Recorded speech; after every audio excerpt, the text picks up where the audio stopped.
For a year I thought my sister had an eating disorder. Turns out that I was wrong. Lita began by only half finishing her meals, avoiding breakfast, then stumbled into the habit of conveniently forgetting her lunch when she set off for school, or else claimed that she'd buy something at the cafeteria, and never did.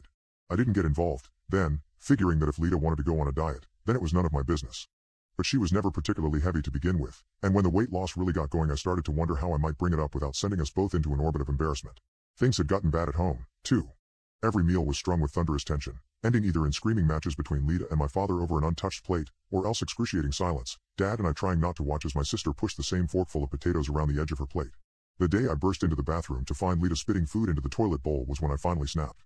"You've got to do something, Dad," I said, cornering him in his home office. I was irritated by his mumbled excuses, his bloodshot, avoidant eyes. "She's gonna end up in the grippy sock ward if you don't get her some help." Months passed, and Lita didn't get any better, although she and my father had figured out some kind of understanding between them that he wouldn't make her sit at the dinner table anymore. She skipped school a lot, hiding out in her room, or at the houses of a few other kids with problems that she'd fallen in with. Then, on an otherwise banal Thursday evening, the cops came around, wanting to speak to my dad and Lita, and after that my sadness unfolded into something else. I remember hovering in the kitchen doorway, eavesdropping as an officer that looked like an aged-out surfing instructor asked questions in hushed tones about a day last October, before Lita's illness began. My sister sat, staring at the gravel chips of her fleshless knees, glazed-eyed as a lobotomy patient, mumbling infrequent answers as my dad twitched with a panicked, neurotic restlessness, his narrow, radish features greasy with sweat. I had no idea about any of this, he kept repeating, as the officer looked blandly unconvinced. As it transpired, Lita wasn't in any trouble. Rather, the trouble had happened to her. One afternoon, my sister had taken a shortcut home from school through a sketchy scrub of forest. There had been a man there, acting strangely, as men hanging out in the woods are bound to be. Lita had kept up a brisk walk past him, and was almost out of the area when the stranger had put a hand on her shoulder, pulling her back into the trees, into the dark. The details were as frank and as undecorated as that.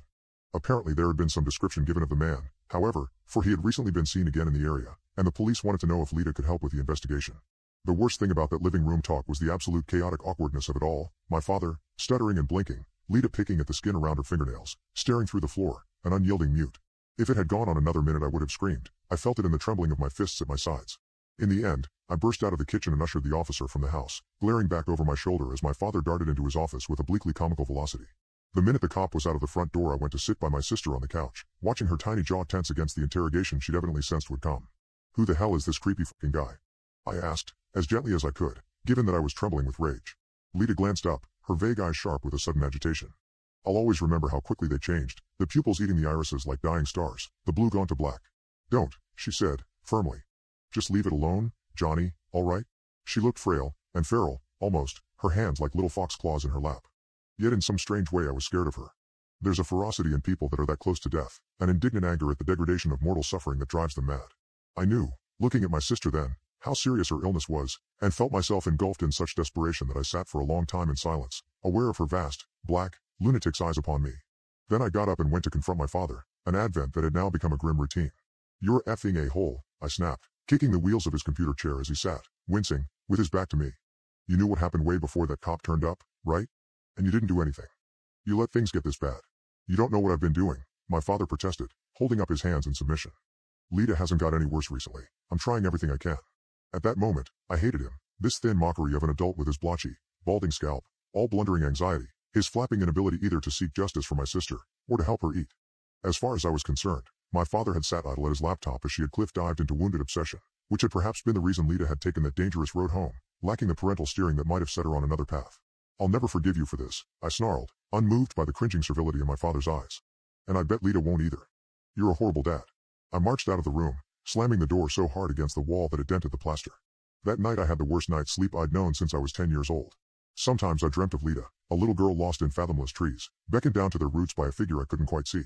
From time to time I'd jolt half awake as though I'd tripped over an unseen step before plummeting back into another weird slumber, repeating the pattern so many times that I can't be sure if I ever really woke up at all. When I awoke again, I didn't go back to sleep, getting out of bed with such haste that the blankets wound about my ankle and almost tripped me. Half laughing at my dozy absence of coordination, I decided to make a trip to the bathroom. It was as I stepped out across the landing that I saw the door to Lita's room was open, the space within, though dark, clearly empty. Most likely she'd either gotten up to make herself secretly sick, or else snuck out to see one of her weird new friends. Both had happened before, and I regretted not having tried to intervene. Running a hand through my tousled hair, I turned back to my room, intending to get dressed and head out in search of her. Then I heard it, a low, throaty groan. It was coming from the direction of my father's bedroom, and as a muttered, indistinct word followed I understood that he was not alone.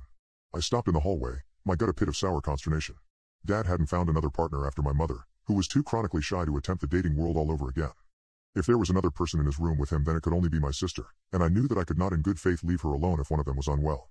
Two figures laid together in the semi-dark, colored only by the nauseous tungsten light of my father's bedside lamp. My dad lay across the mattress, white as a pig's belly, and perspiring so heavily that the air was thick with his unwashed reek. Apart from a pair of sad, graying sleep shorts, his legs were bare. My sister crouched on all fours between them, her face pressed to his upper thigh. Hair fell about her slender back in damp, filthy clumps, and as I watched her spine jerked and spasmed like a clay figure in a poorly done stop-motion picture. I fell sideways against the door, my balance capsized by bilious horror. What the hell is this? It's not what you think, Jonathan. My dad protested, weakly, though not even attempting to rise from the bed towards me. After what happened, it's the only way. I've been doing this for months. I tried to hide it. She asked me to. At first I said no, but I had to give in. I'm losing my mind. You've got to believe me. He pushed at Lita ineffectually, unable to dislodge her from his leg even with all his strength. It was only when I said my sister's name that she looked up, her eyes drenched in the black of that afternoon, and I saw that her face wore a grin of blood, that her little feral hands were slick with it. A vein in my dad's thigh was open, seeping its contents in a lazy stream upon the sheets. She's been eating, said my father, wearily. In her own way, she's been eating all along.